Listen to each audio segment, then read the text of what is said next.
Vamos para atrás.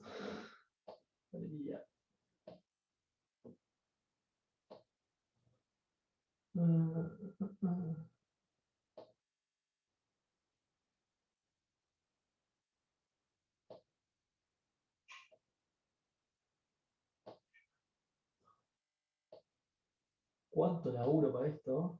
Ahí va. ¿Cómo andan? ¿Espero estén bien? Buenas. ¿Cuál práctico vamos a hacer para esta semana? Vamos a seguir con el 8 esta semana. En realidad también hay... En un principio toda la semana, ¿sí? Si no me equivoco, teníamos pactado que esta semana íbamos a seguir hablando de Lagrange bueno, y empezar, y medio que terminar en el sentido de que terminamos la introducción, porque lo vamos a seguir viendo más adelante, pero vamos a empezar los homomorfismos y también vamos a terminar Lagrange. Así que, está bueno, primero que nada, no sé si alguno tiene una duda de lo que vimos la semana pasada de Lagrange o algo más que quiera plantear para poder ver. Si no, bueno, en realidad no sé, hay como un espacio para preguntas ahora, porque Lagrange es un tema bastante medio central, que lo vamos a usar como consecuencia para muchas cosas y lo considero relevante, lo consideramos de gran relevancia para lo que viene adelante. Es importante que lo tengan claro. Si hay alguna pregunta la pueden hacer. Y nada, es decir, como ustedes vean. Creo que toda la semana vamos a seguir usando para el práctico 8.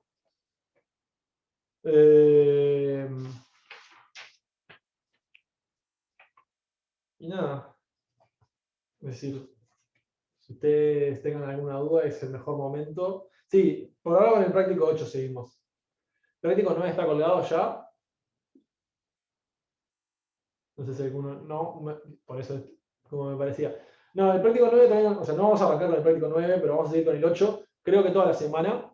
Seguro hoy, la primera clase de esta semana. La segunda creo que también. No les voy a mentir, no me acuerdo en qué quedé con ustedes, porque también con el otro grupo no me acuerdo hasta dónde llegué el práctico 8. ¿Se animan a decirme qué era lo último que habíamos hecho?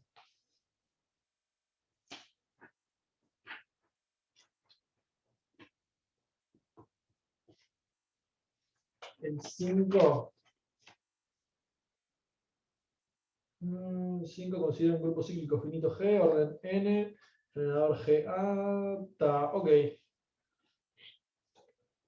Bien. Vamos a ver el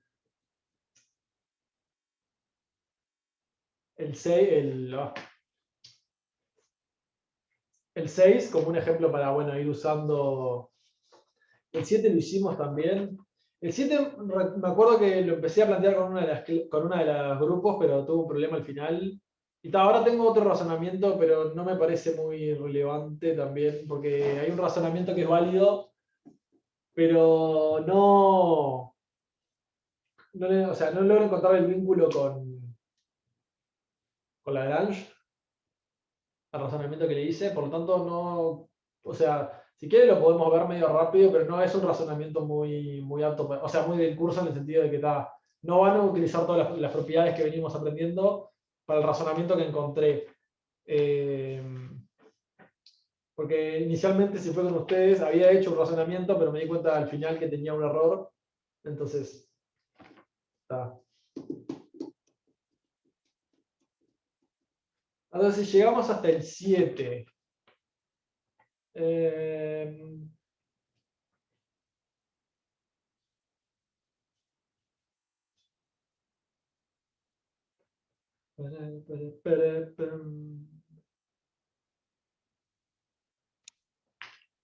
Si llegamos hasta el 7, vamos a hacer el 8 y luego vamos a ir dando la introducción a morfismos. Permiso que tengo que ir recordándome.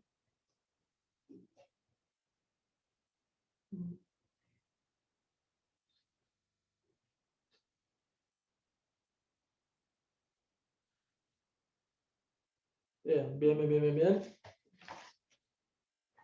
Muy bien. Muy bien, práctico 8.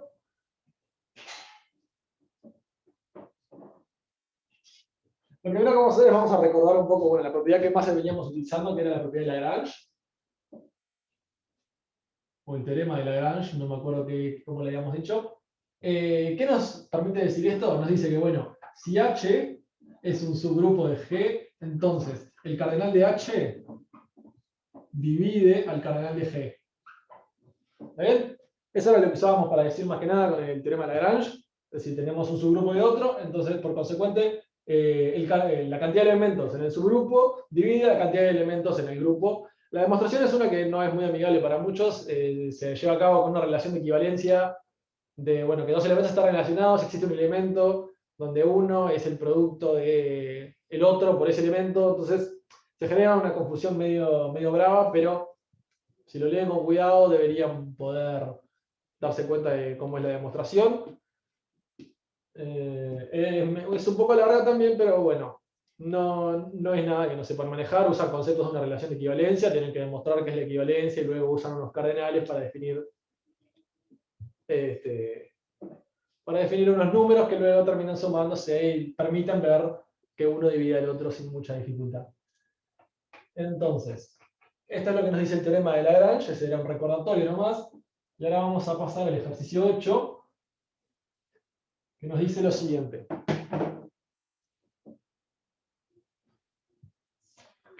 El ejercicio 8 dice, vamos a ir con el 8a, nos dice G es cíclico, ¿está bien? O sea que tenemos un grupo cíclico, entonces, para todo H, subgrupo de G, H es cíclico. ¿Está bien? Eso es como siempre, recordando la definición de un subgrupo, H de un subgrupo de G, si solamente si H contenía el neutro, H era cerrado por la operación y era cerrado por inverso. ¿Está bien? Es decir, si tienen un elemento, su inverso también está en H. Si tienen dos elementos cualesquiera de H, operarlos también está dentro de H. Y ahora lo que queremos ver es que, sabiendo que G es cíclico, es decir, podemos escribir a G de esta forma, lo generado por G, o también podemos decir que G es igual el neutro, G a la 2, hasta G a la n-1. ¿Está bien? Esa es otra forma de verlo. Ese va a ser nuestro grupo. ¿Está claro? Muy bien. Primero lo voy a consultar a ustedes a ver si ya tienen alguna idea de cómo podemos arrancar. Cómo se les ocurre que quizás podamos operar para encontrar que H pueda ser un subgrupo cíclico. Quizás lo primero que pueden pensar es, ¿qué sucede, por ejemplo, si pertenece G al subgrupo?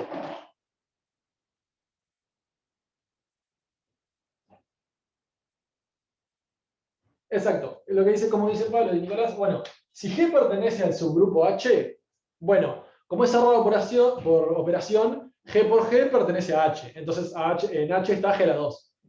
Pero cerrado por operación, G a la 2 con G pertenece a H, eso es G a la 3. Y así pueden seguir, y bueno, tienen que G a la 2, G a la 3, G a la 4, todos los elementos terminan estando en H. Entonces, si G pertenece a H, es el caso más obvio, que es H es igual a G, entonces está claro que H es cíclico, porque es G. ¿Está bien?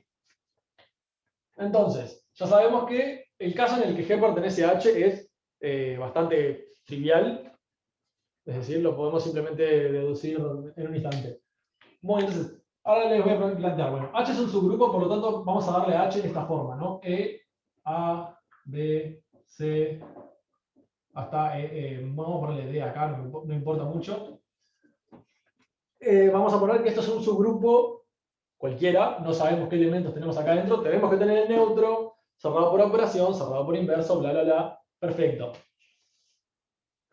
Muy bien, entonces, ¿le podemos dar alguna forma más informativa a los elementos de H? Porque acá le pusimos A, B, C y D como genéricos, ¿no? Pero capaz le podemos escribir de una forma que nos dan un poco más de información que simplemente saber que son elementos de H. ¿Qué se les ocurre?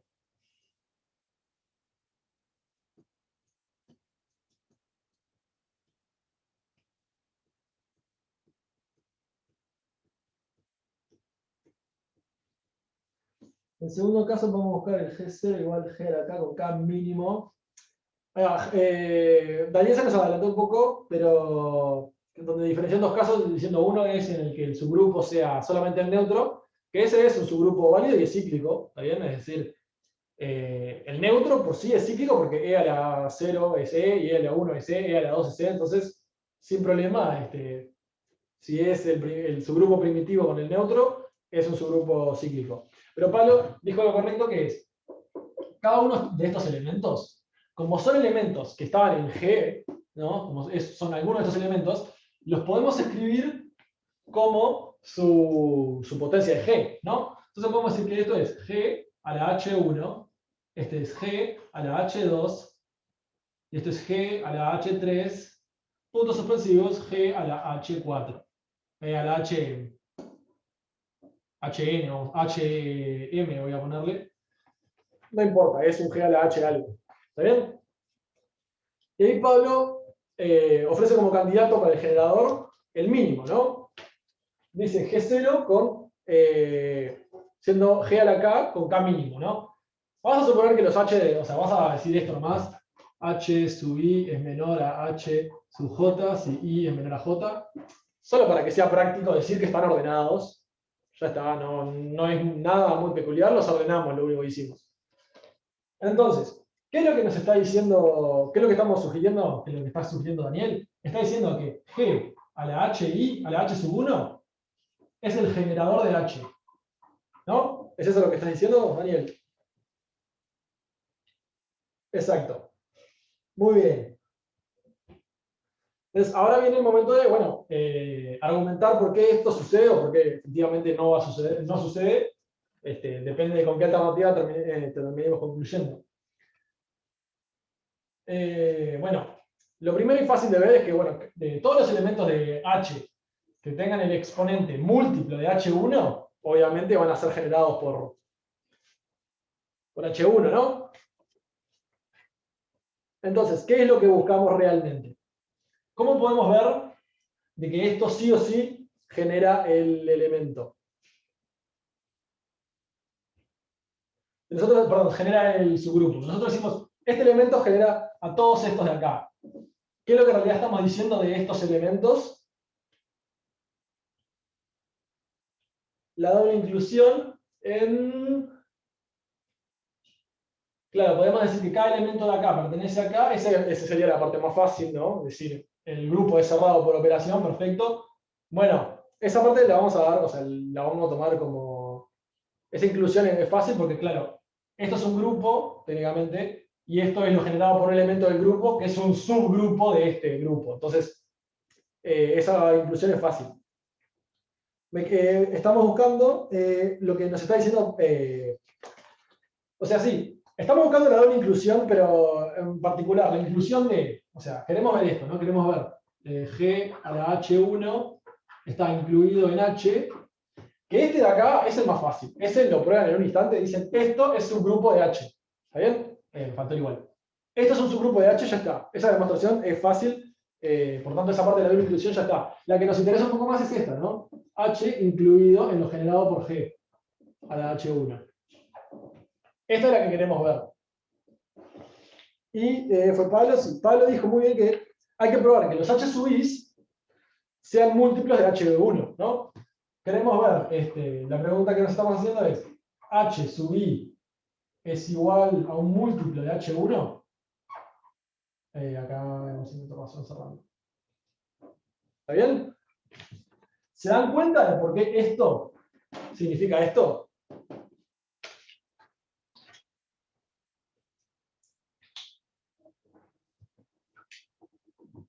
¿Cómo van a decir?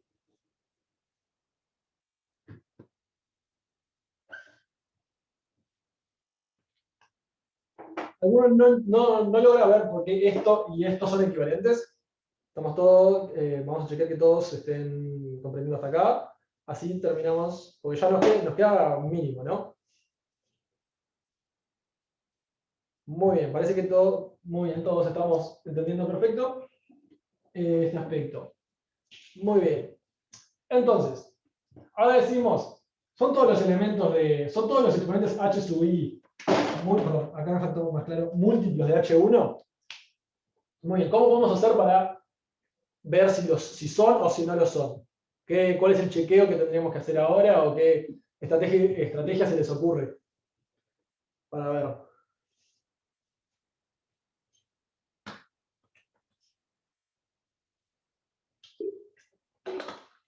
Exactamente.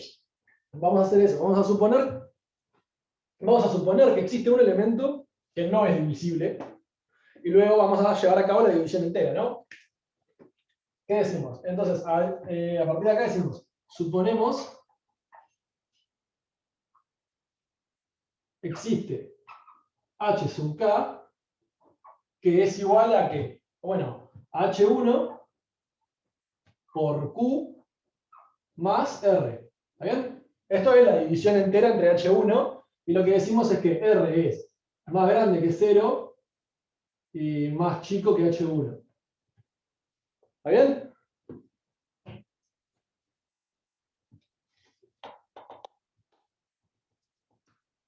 Muy bien, entonces ahora lo que tenemos es un nuevo, ahí va, tenemos un nuevo elemento de h. Es decir, lo que sabemos ahora es que g a la h1 q más r pertenece a h. ¿Está bien? Esto es lo que tenemos hasta ahora.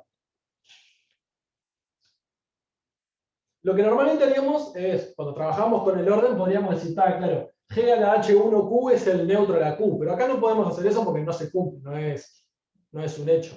¿Está bien? Entonces, ¿qué es lo que realmente podemos, o sea, cómo podemos operar a partir de acá?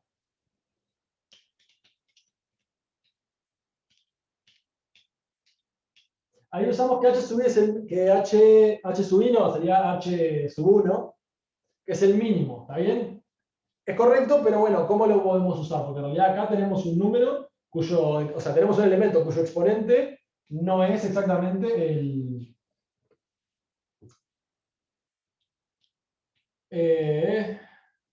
no, o sea, no tiene relación.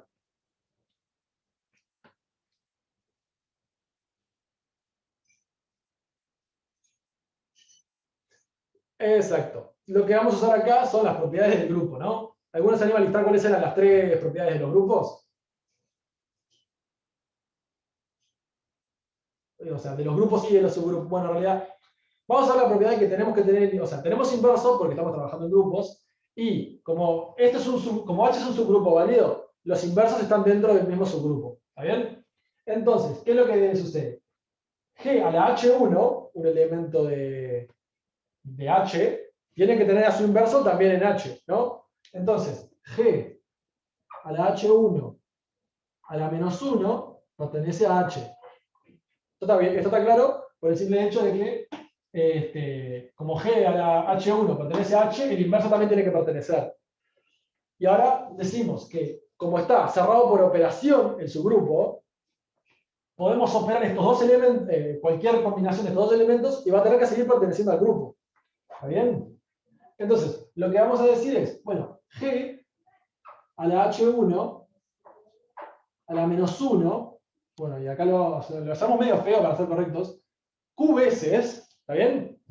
Acá lo que estamos diciendo es G a la H1 a la menos 1, o sea, G a la H1, el elemento de H. A la menos 1, estamos diciendo su inverso. A la Q, estamos diciendo operado consigo mismo Q veces. ¿Está? Toda esta definición la podemos acortar un montón y decimos G a la menos H1Q. ¿Está bien? Esto es el inverso de G a la H1 operado consigo mismo Q veces. ¿Está claro? ¿Y qué lo podemos hacer? Lo podemos operar con G a la H1Q más R, ¿no? Y esto de acá pertenece a H. ¿Por qué? Porque, bueno, H es cerrado por operación. Este elemento pertenece a H. Operarlo consigo mismo Q veces también pertenece a H. Y este elemento también pertenece a H. Cerrado por operación, esto pertenece a H. Pero ¿qué es lo que sucede? Esto es, fíjense que acá tenemos GH1 a la Q veces, y acá tenemos GH1, el inverso, Q veces. Por lo tanto, se cancelan esos dos y acá tenemos G a la R. ¿Y cuál es el absurdo que tenemos aquí presente entonces? Conseguimos que esto pertenece a H.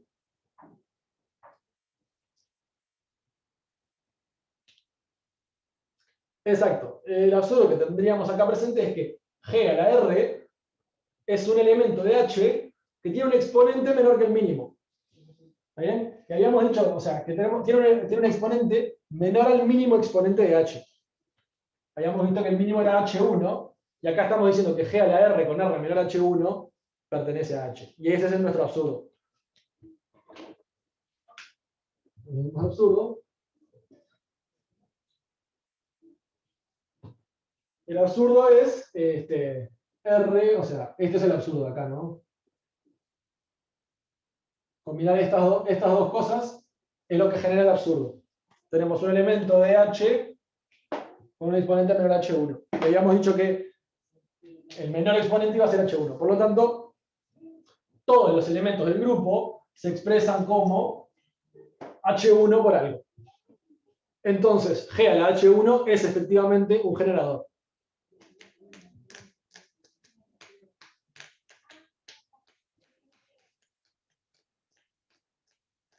¿Está bien?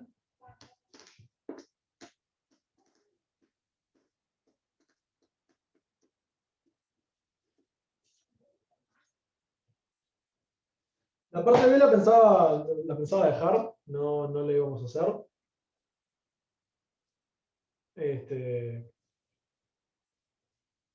No sé, quizá sale con absurdo, y sale de varias formas, lo pueden ver distintos, es decir, ¿no te salió la parte de probar que es finito? G no tiene subgrupos no triviales.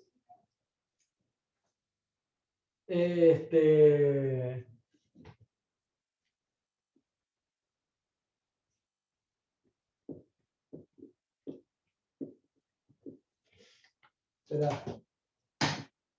Estos en realidad los tenía planificado como para la clase pasada, entonces no los tengo en mi memoria.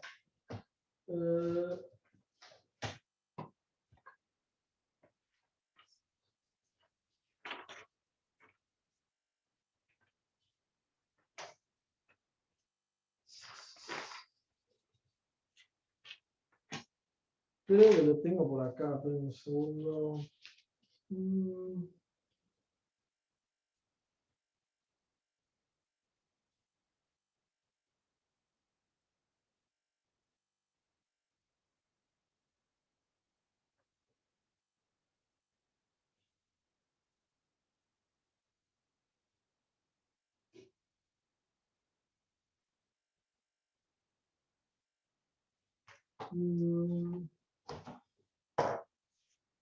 O sea, lo puedes, no tiene mucha dificultad, pero sale. ¿Qué es lo que decís? Decís, si no tienes subgrupos no triviales, te va a tener los dos grupos y decís que los subgrupos triviales tienen cardenal 1 y 1 y el cardenal del conjunto. Por lo tanto, si es finito, al ser finito, o sea, si es finito, lo que podés decir es que los subgrupos de 1 y el cardenal del conjunto van a ser 1 y el cardenal. Ese va a ser el cardenal de los subgrupos por Lagrange. Eso tiene que dividir a G. Entonces G es 1 o P, entonces es P, pues si no tendría más divisores. Es cíclico y finito si no tiene subgrupos no triviales. Eh,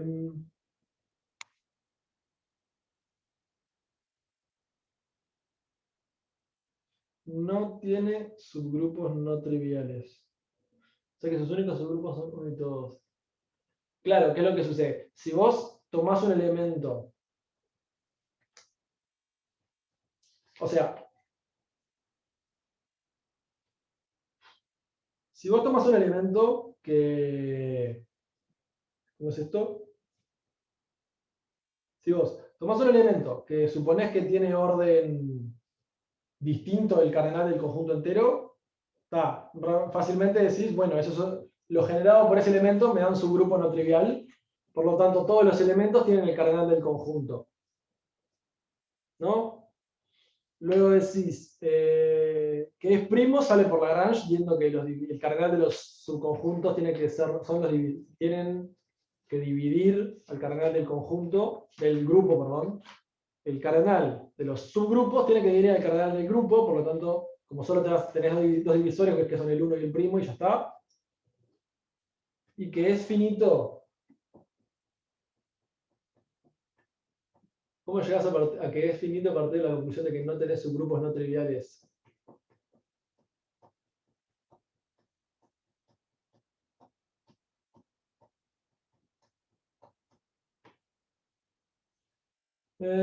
Suponés que es infinito.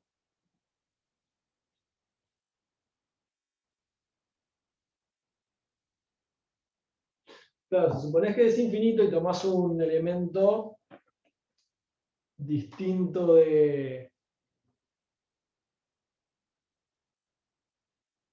Tomás un elemento cualquiera, lo que te está suponiendo es que eso va a generar todo el conjunto.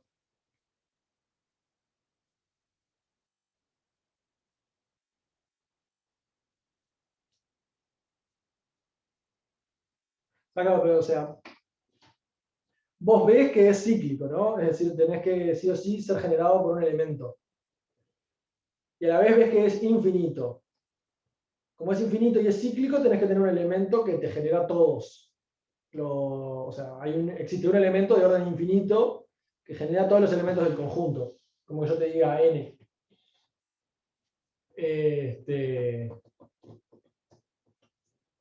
Pero ese elemento tarde o temprano tiene que generar su propio inverso. ¿No? O sea, decís, no es esto exactamente la forma, pero es un argumento medio válido para llegar a la conclusión, porque ya dijiste que lograste ver que era cíclico, ¿no? Entonces, decís, bueno, es cíclico, esto es un comentario sobre la parte B, decís, es cíclico, ¿no? Entonces, existe generador, G le vamos a llamar. ¿Qué es lo que sucede con ese generador? Si es infinito, el orden del generador es igual a infinito, ¿está bien? Pero ¿qué es lo que sucede? Bueno, si el orden del generador es infinito, pero es un generador, lo que está diciendo es que existe un n tal que g a la n es igual a g a la menos 1. ¿No? Es decir, por el hecho de que sea, como es generador, tiene que existir un n tal que genera a su inverso. Y a la vez está diciendo que el orden es infinito. Pero entonces, ¿qué es lo que pasa? G a la n más 1 es igual al neutro. Y entonces el orden de G es igual a n más 1. Y acá está que tenés. O sea, ¿está bien? Es decir, si tenés que cíclico no puede ser infinito por el simple hecho de que un elemento de orden infinito, tarde o temprano genera su inverso, porque genera todo el grupo, pero a la vez, cuando lo operás consigo mismo, una vez más conseguís el neutro, entonces su orden no es infinito. Exacto. Es decir, si tiene orden infinito significa que nunca pasa esto. ¿Está bien? Pero ¿qué es lo que pasa? Acá estamos afirmando que es generador. Esto de acá, o sea, esto sucede porque estás diciendo que es generador. ¿No? Vos decís, ¿es generador? Entonces yo te digo, entonces tarde o temprano genera su inverso, ¿no? G a la n es G a la menos 1. Lo tiene que generar porque es generador de todo el grupo. ¿Y qué es lo que sucede? Lo operás una vez más consigo mismo y tenés el neutro. Pero ¿qué es lo que sucede? El orden entonces es n más 1, pero si es un generador de un grupo infinito, tiene que tener orden infinito. O sea, ahí tenés una discordancia. En realidad, nunca vas a tener generadores de grupos infinitos.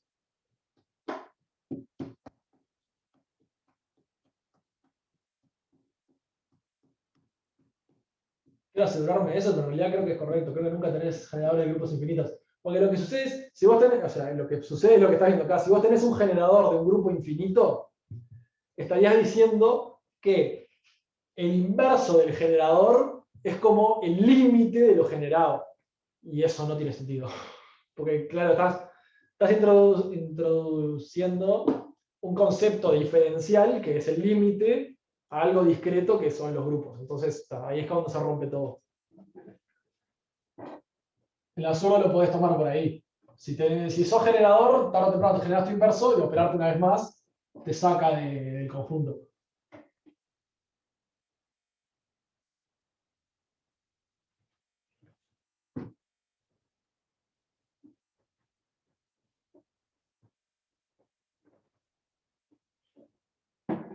Muy bien, ahora vamos a empezar a hablar de morfismos.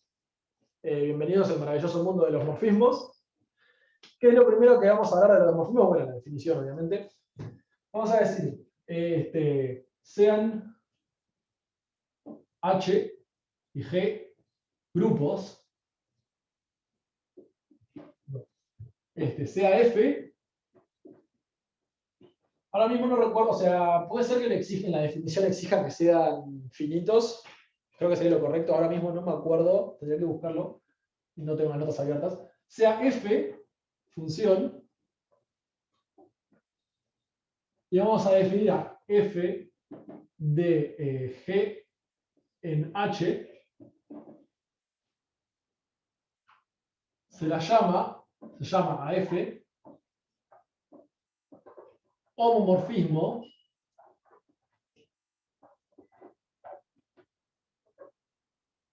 de grupos si F de G1 operado con G2 es igual a F de G1 operado con F de G2. ¿Está bien?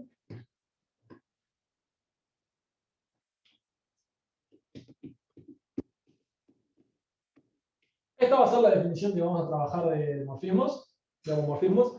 Es una función que va de un grupo en otro, y la característica importante que tiene que tener es que, muy parecido a las transformaciones lineales que ya vieron en geometría de álgebra lineal, transformar dos elementos operados tiene que ser igual a la suma de los elementos, cada uno operado individualmente.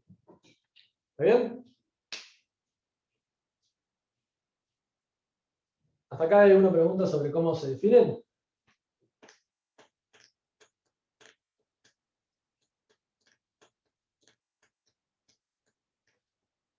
Muy bien. Entonces, un par de definiciones más. Vamos a llamar el kernel. Voy a hacer una cosa, voy a cambiarle este nombre a algo más habitual. Lo más habitual es que le digan phi o si o alguna otra función griega. También lo van a ver con f en algún ejercicio, no pasa nada. Ya está. Vamos a llamar el kernel. Acá van a seguir dándose cuenta de lo parecido a la geometría de álgebra lineal. El kernel de phi es igual a G perteneciente a G, tal que la imagen de G es igual al neutro de H. Y luego hablamos de la imagen de phi como el conjunto de elementos de H perteneciente a H, tal que existe G perteneciente a G, donde phi de G es igual a H. ¿Está bien? Es algo... acá sí, G, perdón. Gracias. Algo que ya conocen, o sea, es algo que ya conocen, ya lo vieron en la geometría de álgebra lineal y los conceptos son los mismos. A fin de cuentas, las transformaciones lineales, o sea, los homomorfismos son transformaciones lineales, serían como transformaciones lineales, pero para los grupos. ¿Está bien? Tiene que permanecer la operación por dentro y por fuera de la función. Llamamos el kernel a todo elemento de G que vaya a ir a parar al neutro del otro grupo, y llamamos a la imagen a, bueno, todos los elementos del grupo H, el grupo de llegada, a los cuales se puede llegar transformando un elemento de G. ¿Está bien? Y ahora una pregunta, ¿ya vieron el teorema de órdenes? Díganme que sí, díganme que sí, díganme que sí, díganme que sí, díganme que sí.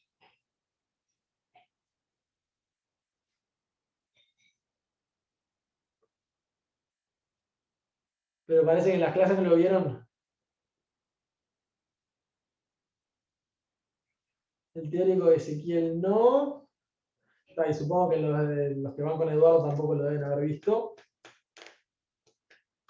Bueno. La clase que viene le voy a hacer la pregunta de nuevo, porque en realidad para la clase que viene lo necesitaríamos. O sea, lo ideal sería tenerlo porque lo quiero usar para un par de ejercicios, pero está. Lo arrancaron a ver con Eduardo. Bueno, está genial. Están por verlo, eso es lo importante, porque así la clase que viene lo usamos. Por esta clase podemos prescindir. Lo iba a anunciar, o sea, lo iba a anunciar, pero no va a ser necesario.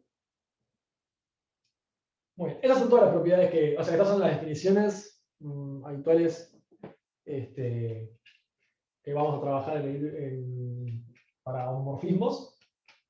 Luego hay una más, que son los isomorfismos. Que, bueno, en realidad, o sea, no hay nada muy complicado. La última, vamos por acá. Isomorfismo.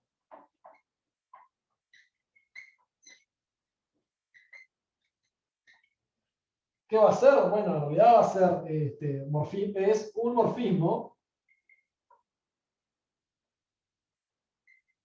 biyectivo. ¿Bien? Es decir, un isomorfismo que va a ser, bueno, va a ser un morfismo cualquiera que cumpla las condiciones, o sea, la definición que ya vimos, que además lleve a todos los elementos distintos, y ya está. Y bueno, y ocupe todos los elementos de la imagen. Es decir, para un isomorfismo, el kernel, ya lo vamos a ver bien, pero el kernel va a ser solo el neutro de G, y la imagen va a ser todo H. ¿Está bien?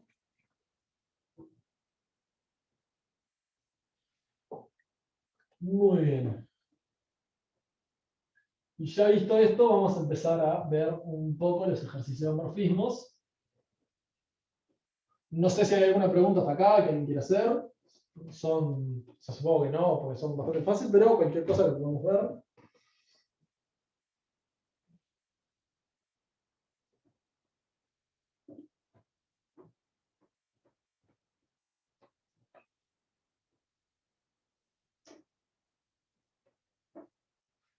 Y para los que, o sea, les voy haciendo un adelanto, para los que ya vieron geometría de Hermitian, que el teorema de órdenes, bueno, Matías dice que el teorema de órdenes deberíamos saberlo, estaba en la nota de la semana pasada.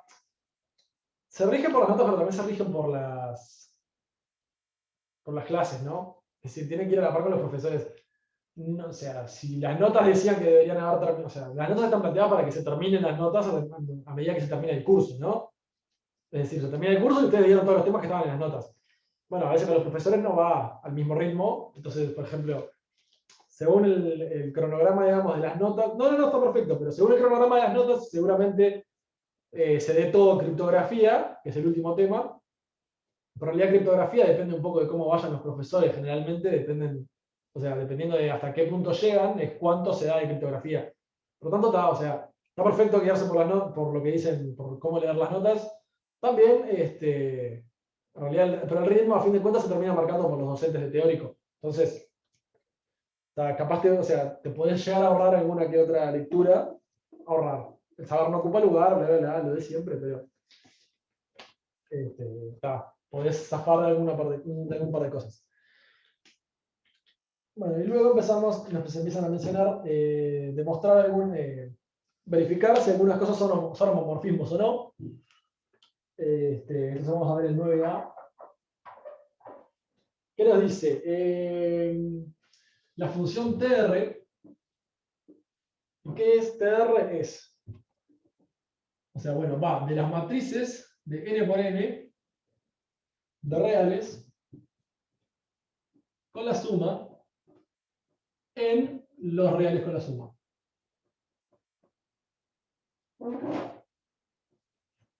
¿Qué es la traza de una matriz? Es la suma de los elementos de su diagonal.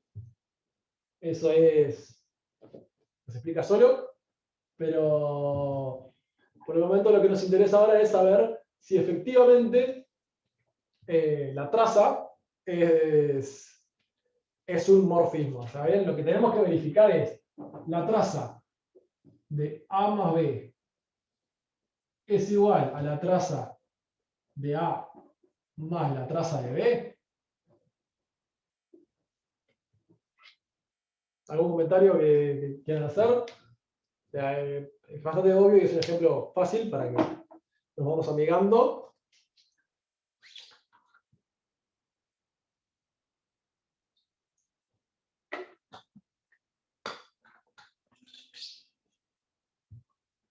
Yo ahora, si ustedes tienen alguna sugerencia, lo vemos. Si no, en realidad lo voy a plantear con la fórmula larga, es decir, con sumatorias, pero es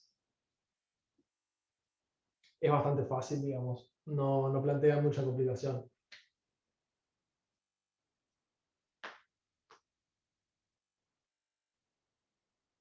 Bueno, veo que nadie sugiere nada, pero yo quiero plantear una pregunta entonces. No sugieren nada porque no saben si esto se cumple o no sugieren nada porque no saben cómo plantearlo. Porque es una diferencia.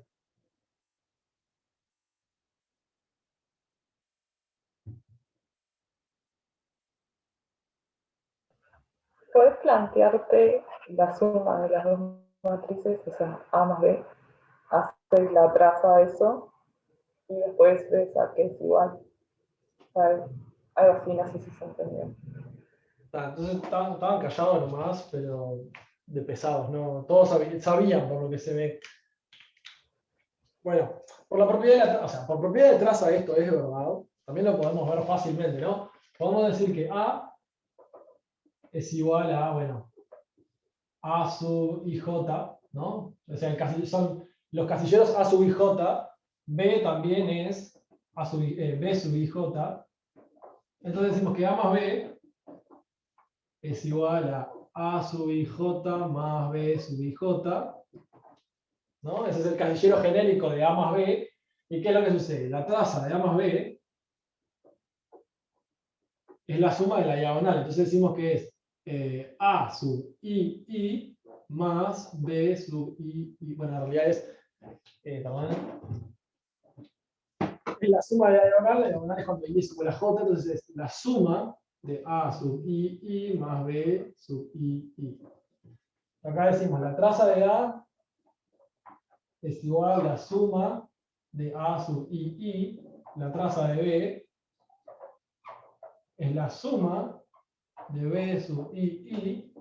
Entonces, juntando esto, la traza de A más la traza de B es igual a la suma de estas dos sumatorias, que es la suma de A sub I más la suma de B sub I. Lo juntan y dicen que esto es igual a la suma de A sub I más B sub I. ¿Está bien? Sencillo, fácil, es decir, esto es la explicación larga de, bueno, de cómo se justifica que las trazas son iguales. Por propiedad de traza también era verdadero esto, es decir, la suma de la traza, perdón, la traza de la suma de matrices es la suma de las trazas de cada matriz. Por tanto, también podía ir por ese lado, pero, en fin, es efectivamente un morfismo de grupos. ¿Está bien? Es decir, lo único que basta hacer es chequear que para dos elementos genéricos cualesquiera cumplen la propiedad de que llevar a cabo primero la operación, o sea, llevar a cabo primero el morfismo a la operación de los elementos es igual a la operación del morfismo de los elementos. ¿Está bien? Sencillo.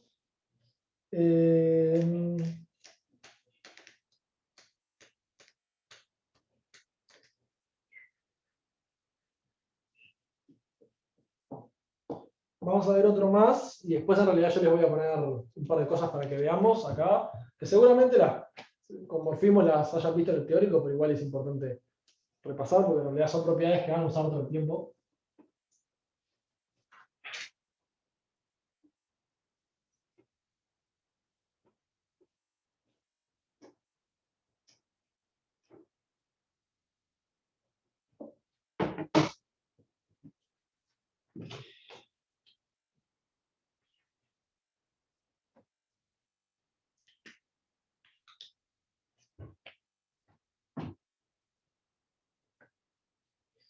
Muy bien, entonces ahora vamos a ver el E, ¿no? Que definimos la función f, va de los reales sin el 0, con la operación producto, en las matrices de n por n, de coeficientes reales, con la suma, ¿no? Con el producto. ¿Está bien? Donde f de lambda es igual a lambda a. ¿Está bien?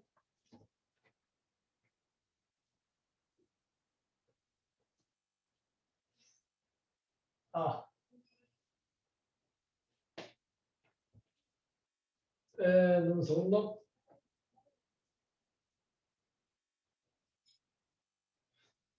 Me había confundido con otro.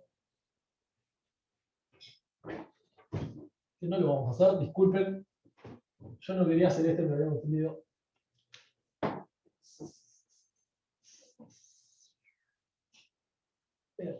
Vamos a hacer. Quería uno que, o sea, que diese cierto resultado.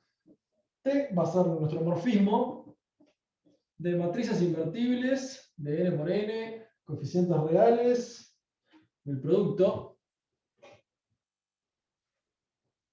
En, bueno, el mismo grupo, matrices invertibles, coeficientes reales, n por n, con el producto, donde T de A es igual a A traspuesta. ¿Está bien? Ahora sí. ¿Qué me pueden decir de este morfismo? Nuestro morfismo, ¿qué es lo que hace? Toma una matriz y la transpone. Ya está. Eso es todo el procedimiento que tiene que hacer el morfismo. Queremos ver la pregunta de siempre de todo morfismo, ¿no? Es decir, el morfismo de la operación de dos elementos del grupo es igual a la operación de sus dos morfismos.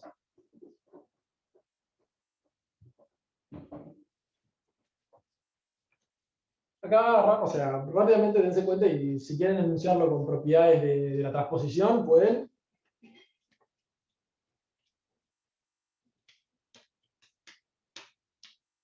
Pero me gustaría que, bueno, alguno diga si eso se cumple o no se cumple, y tal, lo vemos. ¿Por qué? Bueno, y llegar un poco de por qué. O a ver un poco de por qué no. Es decir, Pablo dice que sí, Rocío dice que no. Una justificación y lo vemos.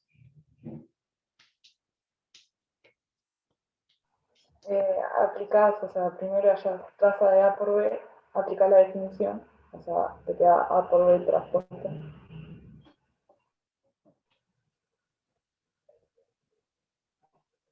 Ahí va, hasta acá estamos en Eso, correcto. por propiedades de transpuesta, es igual.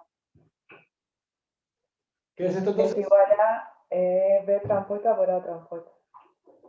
Exacto, por propiedad de transposición, esto es B transpuesta por A transpuesta, que es igual a el transformado de B por el transformado de A. Pero esto no es lo que queremos. ¿Está bien? La suma sí la cumplió.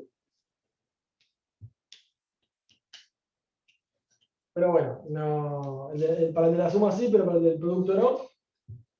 Bien, o sea, no es difícil el comprobar que los morfismos son efectivos. O sea, no es muy difícil comprobar si supuestos candidatos a morfismos son efectivamente morfismos. Se complica un poco más, como ya suponen que sucede siempre, cuando los grupos son finitos, ¿no? Porque si los grupos son finitos y no tienen, o sea, si la operación es dada más al azar, digamos, lo que hay que hacer es chequear. Pero luego vamos a ver ciertas propiedades que se van a tener que cumplir, que son las que vamos a empezar a ver ahora. Que, bueno, que son las propiedades que nos permiten descartar un poco más fácil los que no son morfismos, digamos.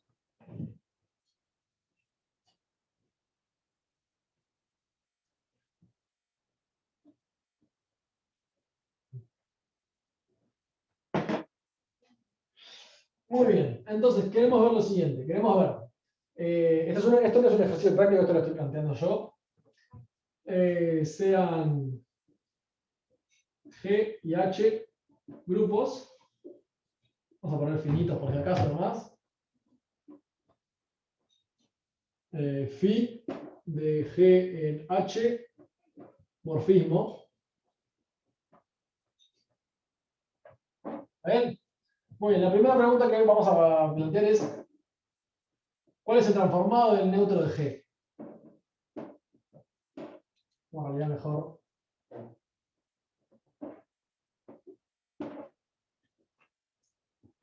¿Está bien? La pregunta es, bueno, ¿cuál es el transformado del neutro de G? Nosotros transformamos el neutro de G y nos da cierto elemento de H. La pregunta es, ¿podemos predecir qué elemento de G nos va a dar? Y bueno, efectivamente, ¿por qué? Felipe y Pablo dicen que da el neutro de H.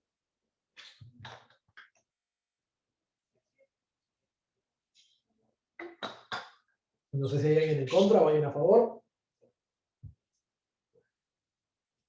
El neutro de H, pero no sé por qué. Ok, muy bien, es lo que vamos a ver ahora mismo. Por realidad es decir, vas a tener que cumplir ciertas propiedades, ¿no? En realidad, el motivo por el que esto termina dando el neutro de H es nada más y nada menos que por la definición del morfismo, ¿no? ¿Qué sucede? Vamos a plantear lo siguiente, vamos a poner dos operaciones con el morfismo. Vamos a decir, sea G elemento, vamos a hacer más que escribirlo, vamos a hacer simplemente G perteneciente a G. ¿No? ¿También? G es un elemento de G, no nos importa cuál. Y ahora vamos a evaluar lo siguiente, ¿no? Phi de el neutro de G operado con G.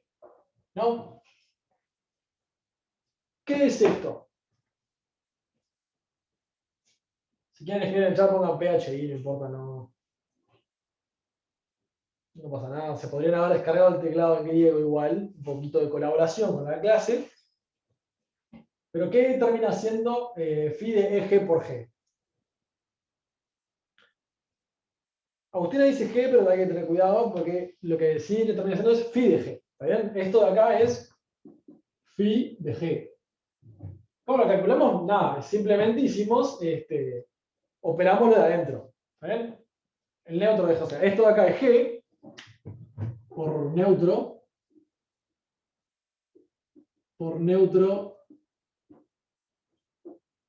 izquierdo, y nos da phi de G. Pero a su vez podemos decir lo siguiente. Podemos tirar la flecha de acá igual y decimos, esto es phi de el neutro de G operado con phi de G. Esto es, por definición, de phi. Es decir, phi es un morfismo, por lo tanto, podemos simplemente partir los elementos adentro, perdón. Lo habitual es cambiar la operación. ¿Está bien? Cuidado que, Agustín, sé que suele tentarnos hablar de uno como el neutro, pero cuidado que phi de E es igual a 1, en realidad puede estar mal. Tendríamos que decir que es el neutro de otro grupo. Uno perfectamente puede no ser el neutro del otro grupo. Por ejemplo, podés ver todos los grupos que son Zn, donde el neutro de todos esos es la clase de 0. Entonces acá tenemos, por definición de phi, esta parte de acá es igual a esto, ¿no? Pero ¿qué sabemos? Sabemos que esto, por lo de arriba, es decir, por acá, esto es igual a phi de G. Entonces, lo que está sucediendo es este elemento, que es neutro por izquierda.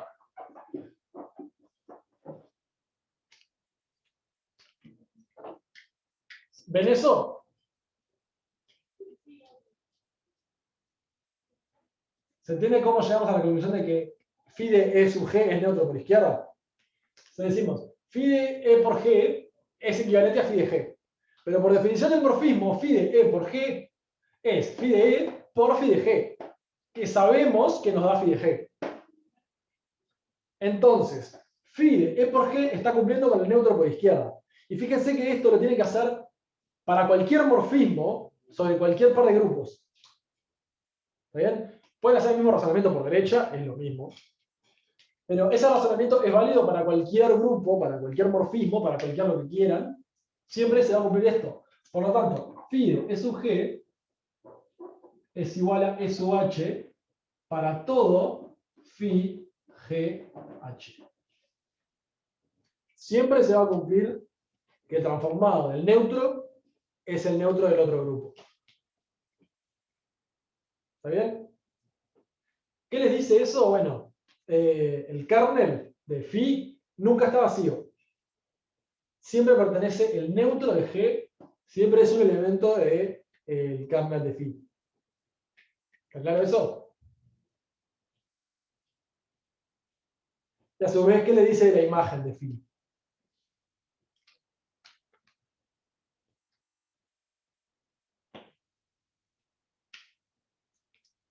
O sea, nos dice lo mismo, nos dice siempre hay un elemento que se transforma en, o sea, cuyo transformado es el neutro del grupo H. Es decir, con esto decimos que E sub G, pero mira que estoy duro, E sub G pertenece al kernel de phi y E sub H pertenece al kernel, a la imagen de phi.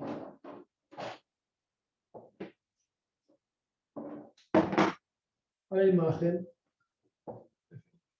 ¿Ven? Esto se cumple siempre, nunca son vacíos. Siempre se cumple que cada uno de estos tiene este elemento por lo menos. Este elemento pertenece acá porque el transformado del neutro del grupo G, que existe porque es un grupo, siempre es el neutro del grupo H. Y este de acá existe por el mismo motivo. El transformado el neutro de G es el neutro de H y el kernel lo definimos como todos los elementos que se transforman en el neutro de H.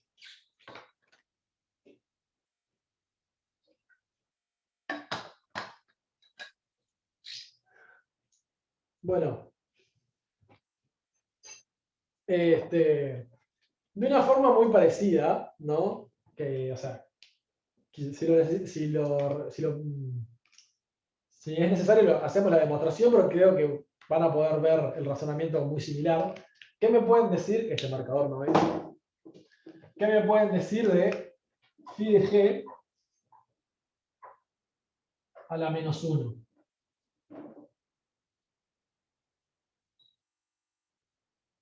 ¿Qué opinan? ¿Cuánto va a valer phi de G a la menos 1? O sea, el inverso del transformado de G.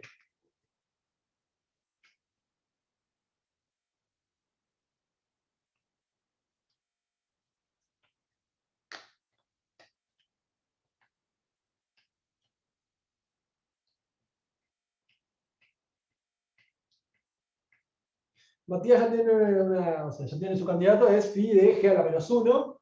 ¿Alguien está de acuerdo o en contra? O sea, tiren. Están acá para tirarnos.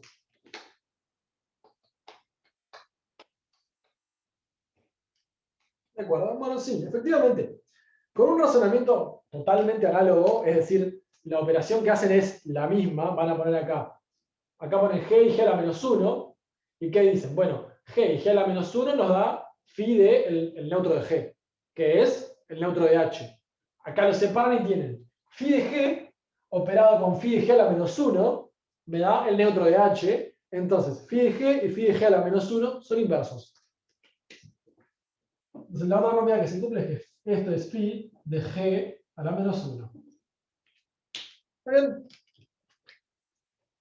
Razonamiento totalmente análogo, pueden llegar a decir otra cosa como phi de G a la n es igual phi de G a la n. ¿Bien? Ese tipo de cosas, o sea, las demuestran todas con este razonamiento, ¿no?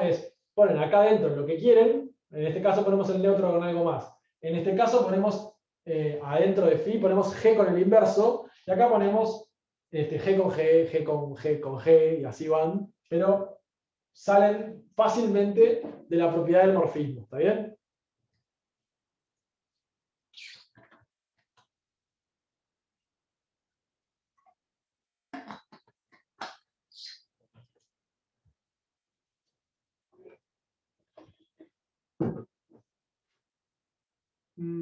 Parece que está bien. Entonces vamos a eso, lo voy a dejar.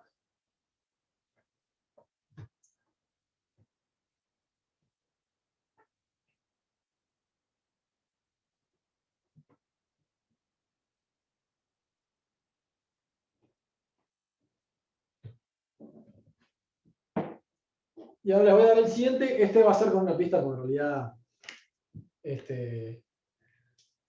creo que sería una maldad ponérselos de una, pero ¿qué vamos a decir entonces? O sea, ¿qué sabremos decir?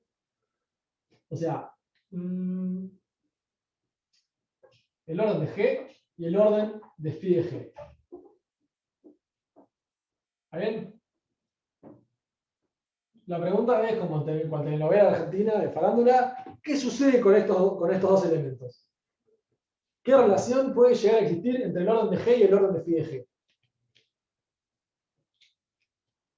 Uno divide el otro, exactamente, ¿no? Y lo vamos a hacer de una forma bastante sencilla, ¿no? ¿Cómo lo podemos ver? En realidad, se me va a complicar para escribirlo en el chat. Pero ¿qué sucede? Podemos simplemente plantear phi de G a la orden de G, ¿no? Y vamos a hacer exactamente lo mismo que hemos hecho todas las otras veces. Esto es phi del neutro, que es igual el neutro del otro grupo. ¿Está bien?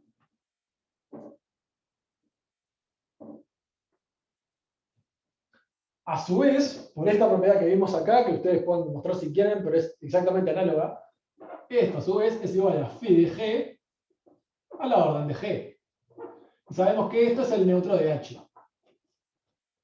Entonces la pregunta ahora es, muy bien dijeron que uno divide al otro. ¿Cuál divide a cuál? Bueno, Nicolás dijo, el orden de phi de G divide al orden de G.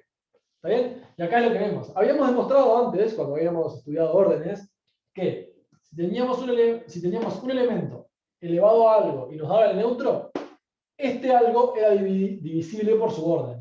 Entonces, el orden de phi de G divide al orden de G.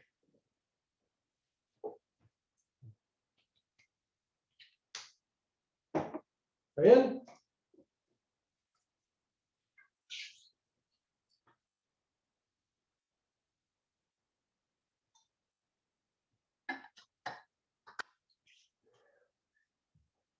Voy a poner importante que no se confundan, que esto no, o sea, de acá no de este paso no se llega a este, sino que esta parte de acá, o sea, que es igual a E sub H, se deduce a partir de acá arriba, ¿no?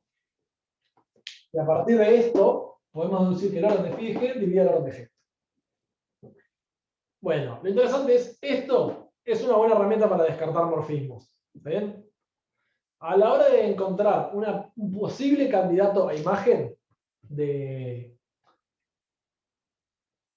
Un segundo.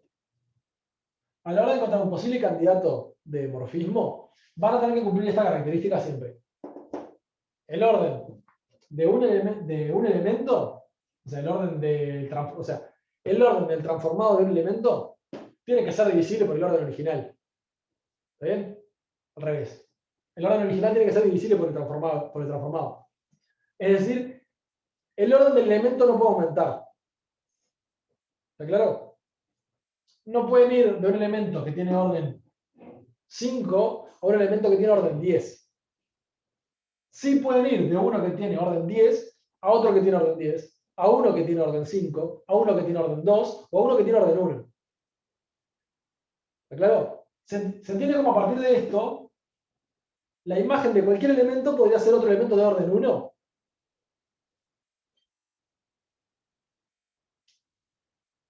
¿Está bien? O sea, 1 divide a cualquier orden de G, por lo tanto, podemos simplemente decir que el orden de cualquier transformado es 1.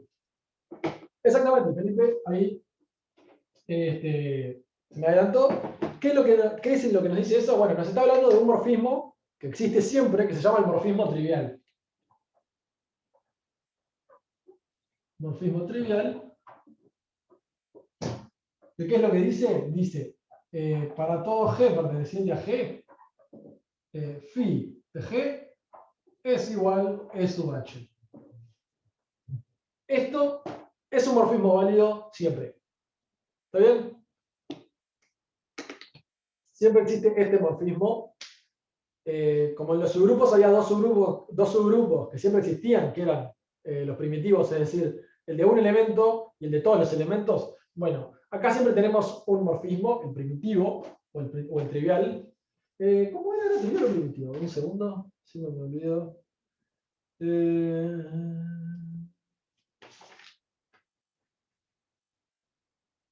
Trivial. Este es un morfismo trivial que siempre existe. Es para cualquier elemento gaussiano neutro.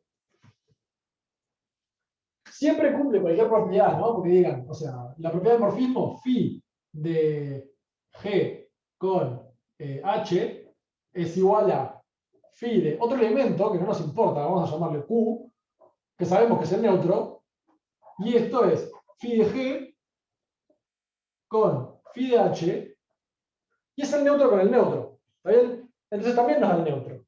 Es decir, la propiedad del morfismo, o sea, las características del morfismo las va a cumplir porque todo lo va a separar al neutro y siempre cualquier característica que tenga que cumplir lo cumple. Porque operan estos dos, nos da el neutro, los separan, tienen el neutro operado con el neutro. ¿Está bien? Este es un morfismo a tener en cuenta. Es decir, si en algún momento en algún lado ven que dicen que no existen morfismos, bueno, tienen que recordar que siempre es a diferencia del trivial. El trivial siempre existe.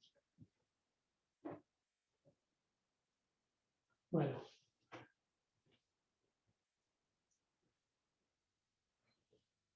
Y con este golpe teórico vamos a ver algunas ejercicios más. Me falta una definición, pero que es fácil. La definición que me faltó es cuando se habla de grupos isomorfos. ¿Está bien? Dos grupos son isomorfos si existe un isomorfismo entre ellos. O sea, no tiene ningún misterio. Con saber la definición de isomorfismo, ya saben cuál es la definición de grupos isomorfos, existe un isomorfismo. La forma de demostrar que dos grupos son isomorfos es, bueno, efectivamente encontrar el isomorfismo. ¿Qué es lo que vamos a hacer ahora? No, aún no.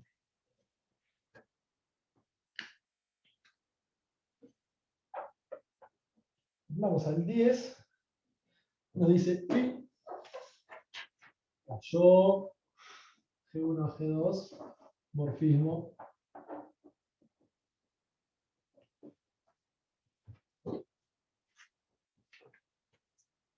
De grupos finitos. De grupos finitos. ¿Ven? Nos está diciendo que G1 y G2 son finitos, que va a ser importante ahora. Ahora nos dice el orden de phi de G divide, o sea, divide a el máximo común divisor del cardenal de G con el cardenal de la imagen de phi. ¿Está bien? Creo que nos va a dar para hacer este y vamos a dejar por ahí. Voy a chequear. Muy bien. ¿Está claro? ¿Se entiende lo que está pidiendo? Nos dicen un morfismo de grupos. ¿Ser un elemento G cualquiera G? Sí. Bueno, en realidad vale aclarar una cosa. G perteneciente a G1.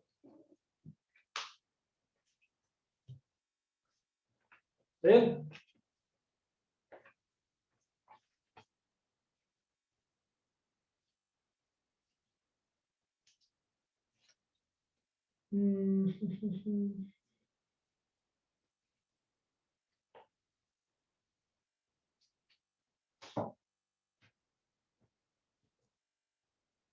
¿Hasta acá estamos claros? Supongo que sí. Lo primero que podemos probar es decir, podemos probar con el elemento más clásico, es decir, podemos probar con el neutro, que decimos, el neutro, el orden del transformado del neutro es el orden del neutro del otro grupo, que es 1, y 1 obviamente divide a cualquier cosa que le quieran poner ahí, no importa cuánto dé este máximo común divisor, lo va a dividir. Lo que nos resta ver es efectivamente para los elementos que no son el neutro, porque tienen unas cuentas un poco más complicadas.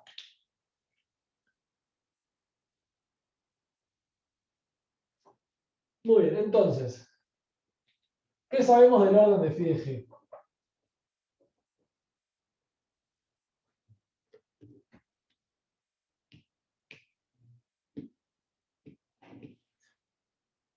Divide al orden de g. Sí, exactamente, perdón. Divide al orden de g. ¿Bien? Eso es lo que efectivamente conocemos del orden de G. Y orden de G divide al cardenal de G. Exactamente, esa era la conclusión que íbamos a llegar, pero el orden de G luego resulta que divide al cardenal de G1. Vale aclarar, ¿no? G es un elemento de G1, por lo tanto, este G que tienen que poner acá es G1. Pero bueno, esta era el primer sentido, por lo tanto, sabemos que el orden de phi de G divide al cardenal de G1. Bien, así que ya estamos con la parte de G1. Nos faltaría ver, bueno, qué sabemos de la imagen de phi. ¿Está bien? La primera parte era un poco más sencilla. Vamos a ver ahora qué tenemos que conseguir para la imagen de phi.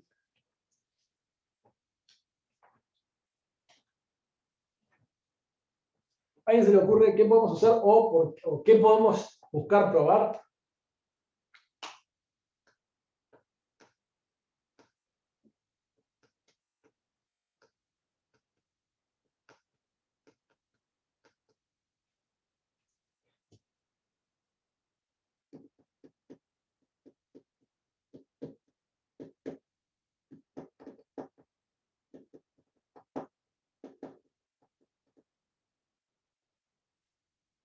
H elevado al cardenal de H es igual a E. Ojo que no tenemos, estamos hablando de G1 y G2, supongo que te referís a G2. Y lo que estás intentando ver es que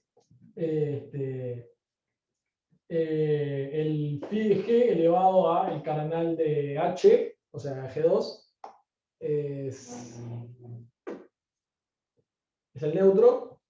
Que bueno, nos daría una divisibilidad, pero tenemos que tener la diferencia de la imagen o el grupo, ¿no? Pero de un generador de G2, no sabemos si G2 tiene generadores, puede ser que no tenga. Lo usás en la imagen de phi. Bueno, vamos a buscar lo siguiente. Queremos ver una relación entre. Acá me faltó un 1, perdón. 1. ¿Qué es lo que podemos ver? Bueno, vamos a buscar lo siguiente.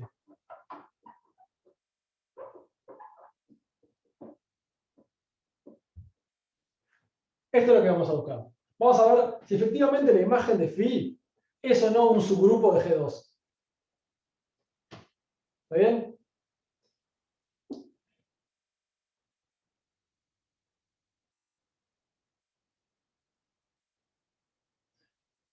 Voy a hacer, o sea, hacemos medio por arriba la demostración, pero va a resultar que sí.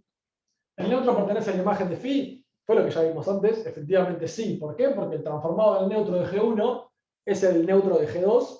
Por lo tanto, el neutro pertenece a la imagen de phi.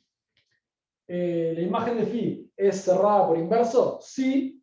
Vimos que el inverso de phi de g es phi de g a la menos 1. ¿Es cerrado por operación? Sí. Phi de g con phi de g1 con phi de g2 es igual a phi de g1 con g2. Por lo tanto, es cerrado por operación. Se cumple que la imagen de phi sea un subgrupo de g2. ¿Está bien?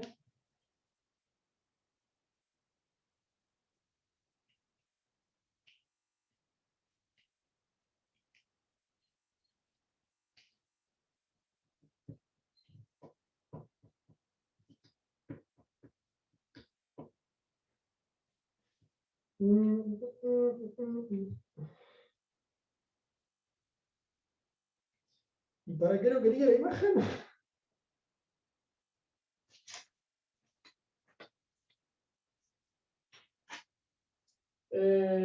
¿Y yo para qué lo quería? Esto es la pregunta del millón. Esto se cumple. Ahora déjame pensar si lo quería usar, porque lo tengo anotado para usarlo, pero.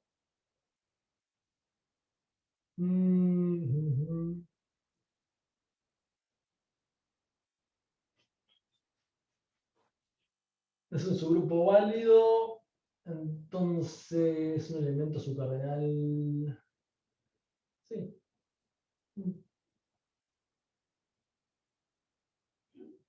Está bien. O sea, esto es un subgrupo válido, por tanto, también lo podemos considerar como un grupo, ¿no? Y bueno, ¿qué es lo que sabemos? Bueno, podemos usar el mismo razonamiento que usamos acá. Decimos que el orden de phi de G, por el mismo razonamiento, tiene que dividir al cardenal de la imagen de G. Porque podemos hablar de la imagen de phi. Podemos hablar de la imagen de phi como un grupo. Sabemos que tiene todas las características para hacerlo. Es un grupo y a veces es un subgrupo de G2. O sea, de acá pueden sacar por Lagrange la imagen de G2, la imagen de phi divide G2, pero creo que no nos es conveniente ahora. Nos quedamos con esta parte de acá, y en realidad lo que tenemos que hacer es juntar estos dos que ya vimos, ¿no? Juntamos este con este. Y ahí tenemos que el orden de phi de G es un divisor común.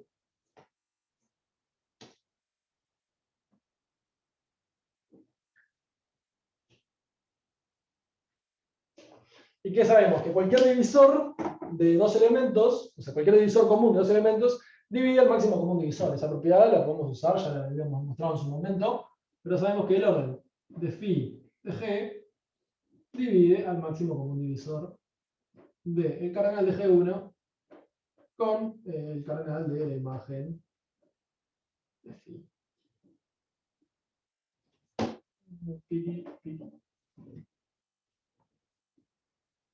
¿Está bien? ¿Dónde dejé práctico todo esto?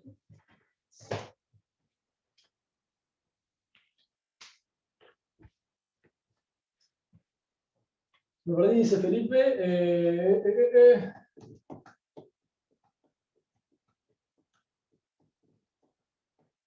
¿En qué momento exactamente? Porque, o sea, lo que hicimos fue lo siguiente. Vamos a ver si lo repasamos de nuevo. Tenemos nuestra función phi, que es un morfismo de G1 a G2. Y queremos ver si el orden de un elemento, del transformado de un elemento, divide el máximo común divisor de G1 con su imagen. ¿Qué es lo que decimos? Bueno, sabemos que el orden de un elemento de G cualquiera divide el cardenal del grupo. A su vez, ¿qué es lo que tenemos? Sabemos que el orden del transformado de un elemento divide al orden del elemento al que estamos transformando. Eso lo demostramos recién viendo que, bueno, podemos hacer el transformado de G a la orden de G y después usamos propiedades para dividirlo, pero esto lo veíamos con más facilidad. Entonces, juntando estos dos llegan a esta parte de acá.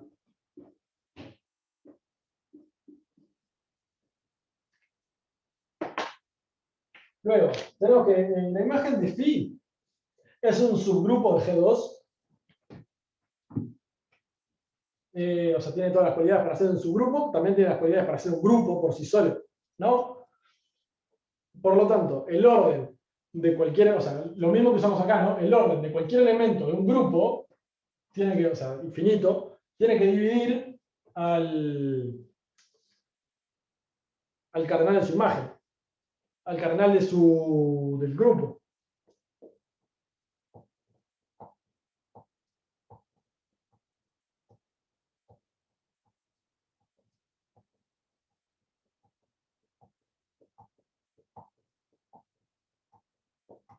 Sí, morfismo viene acompañado de una buena parte teórica de comprender, bueno, qué se está usando.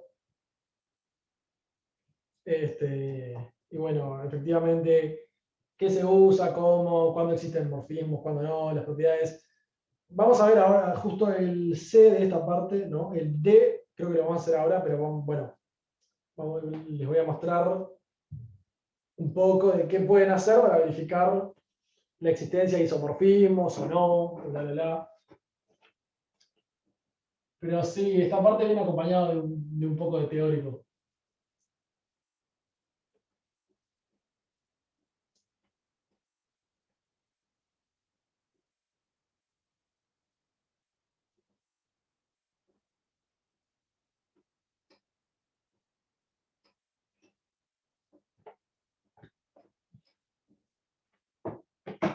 Vamos a ver uno más que es D, pero para verlo medio rápido, igual no se preocupen.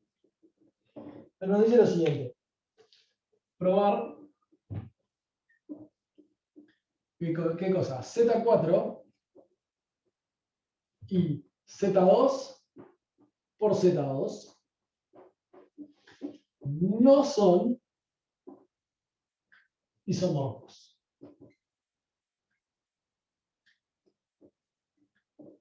¿Está bien? Queremos probar que estos dos grupos, Z4 y Z2 por Z2, no son isomorfos.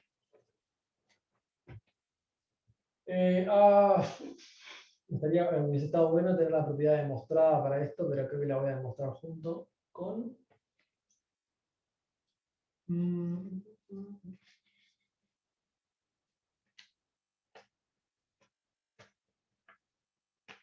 No, se puede demostrar bien, creo.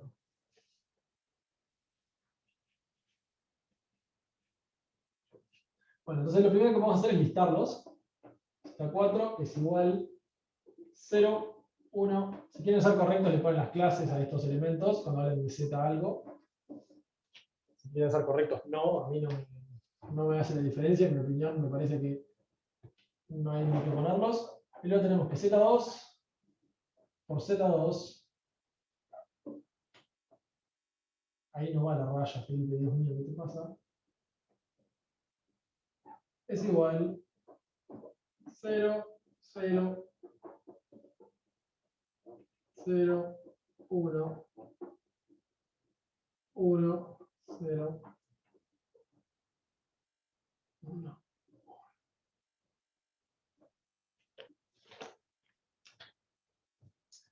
¿Está bien? Entonces, queremos demostrar que no son isomorfos.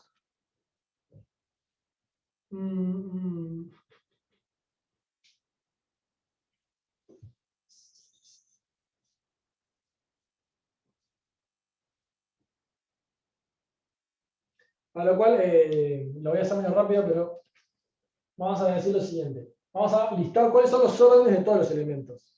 ¿No?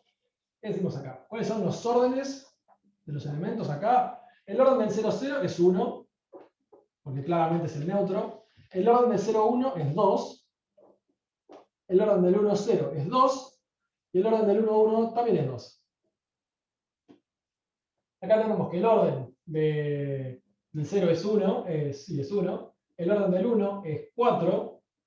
El orden del 2 es 2. Y el orden del 3 también es 4. ¿Está bien? Estos son los órdenes.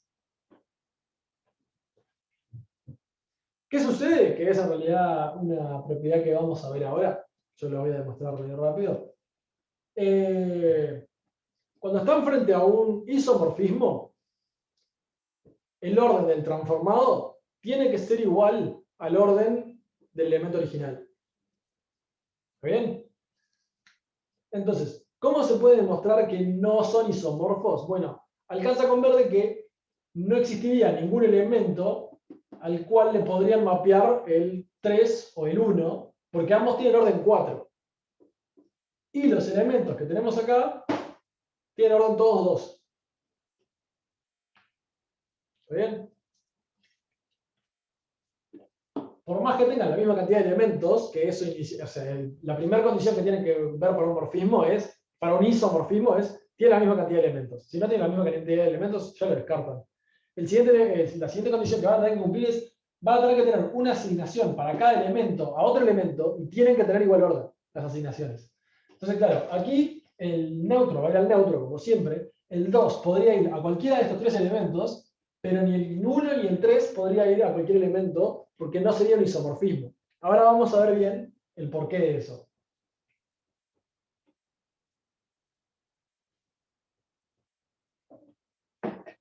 Yo era algo que pensé que en realidad ya había demostrado, pero no. Si ustedes tienen, o sea, suponen phi isomorfismo, ¿me va a entrar? Espero que sí. Entonces, ¿qué es lo que dicen? Dicen sea G perteneciente a G1, tal que el orden de G es igual a, no importa, Pueden poner lo que quieran, voy a ponerle 4 para ponerle un número, ¿no? Supongo, ahora suponemos, que el orden de phi de g es igual a 2. ¿Está bien? Es lo que va a pasar, no hay biyectividad con este tipo de isomorfismo si los órdenes no son iguales.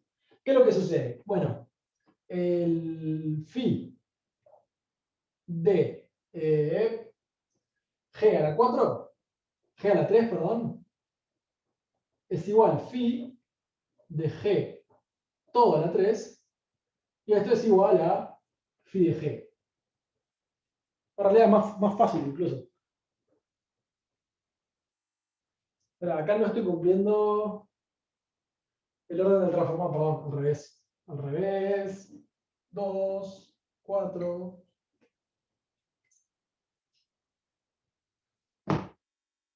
Es igual a phi de g, pero a su vez es igual a phi de g a la 3. ¿Está bien?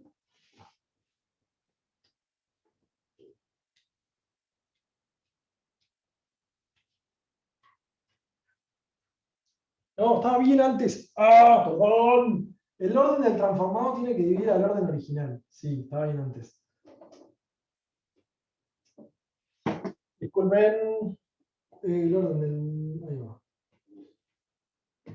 Entonces, ¿qué es lo que nos sucede? El transformado de g a la 3 es igual a phi de g todo a la 3, que es igual a phi de g, ¿no?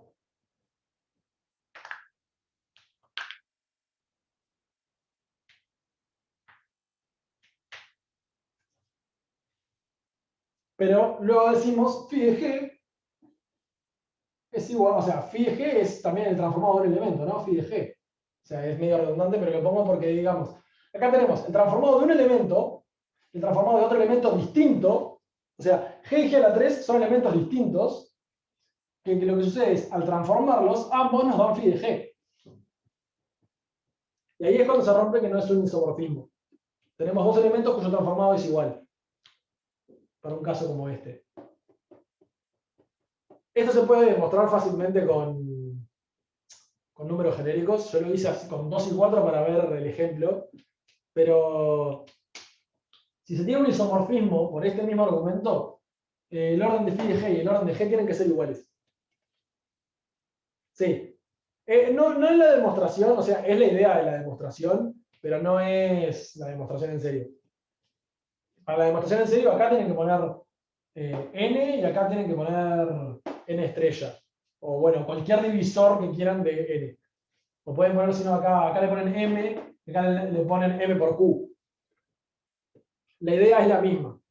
¿Qué es lo que dicen? Bueno, usan esta propiedad para sacar la potencia para afuera, la reducen la potencia según el orden de phi de g, y lo que tienen, en fin, son dos elementos, o más de dos, dependiendo de qué números tomaron, que tienen igual imagen. Y eso no es biyectivo, por lo tanto, no tienen isomorfismo. El isomorfo requiere, los isomorfismos requieren que el elemento y su transformado tengan igual orden. Por eso acá, viendo que ninguno de estos elementos tiene orden 4,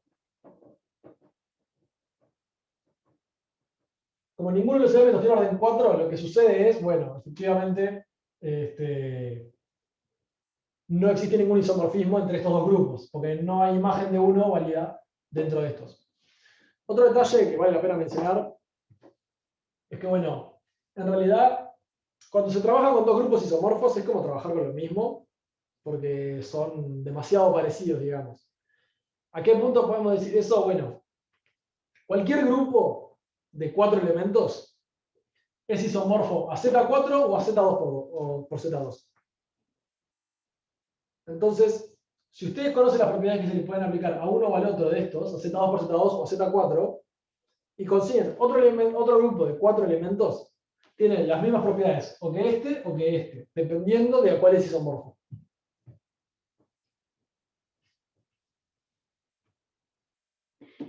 ¿Está bien?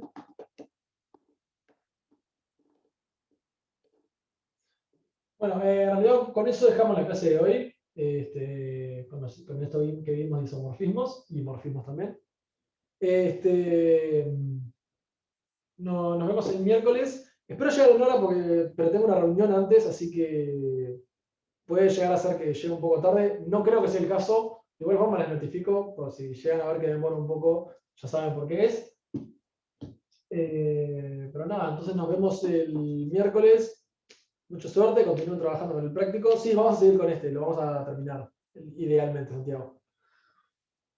Y nada, hasta la próxima, entonces disfruten y vamos arriba.